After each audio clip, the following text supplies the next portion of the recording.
కర్కాటక రాశి వారికి ఈ వారం ఏ విధంగా ఉండబోతోంది? కర్కాటక రాశి వారికి 4 గ్రహాలు దివ్యంగా యోగిస్తున్నాయి తల్లి. తృతీయంలో రవికేతువులు, లాభంలో గురువు, చతుర్థంలో శుక్రుడు. బ్రహ్మాండమైన శుభ ఫలితాలు ఉద్యోగంలో కలుగుతాయి.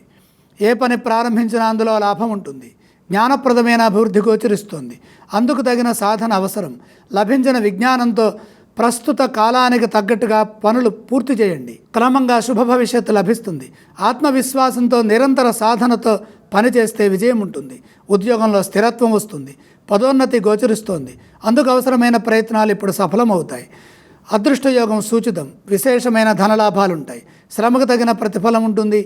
వ్యాపారపరంగా జాగ్రత్తగా ఉండాలి. వ్యాపారంలో సొంత నిర్ణయాలు అంతగా లాభాన్ని ఇవ్వవు. కానీ మిత్రుల సహాయంతో పనిచేస్తే వ్యాపారంలో మేలు చేకూరుతుంది. దైవబలం సదా రక్షిస్తుంది. ఆపద నుంచి బయటపడతారు. ఆర్థికపరమైన అభివృద్ధిని సాధించడానికి అవకాశాలు మెండుగా ఉన్నాయి. విశేష ధనలాభాలుంటాయి.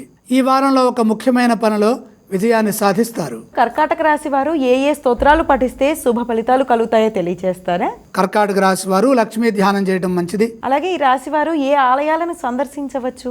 లక్ష్మీ అమ్మవారిని దర్శించండి. కర్కాటక రాశి వారు ఏవేవి దానం చేయాలి?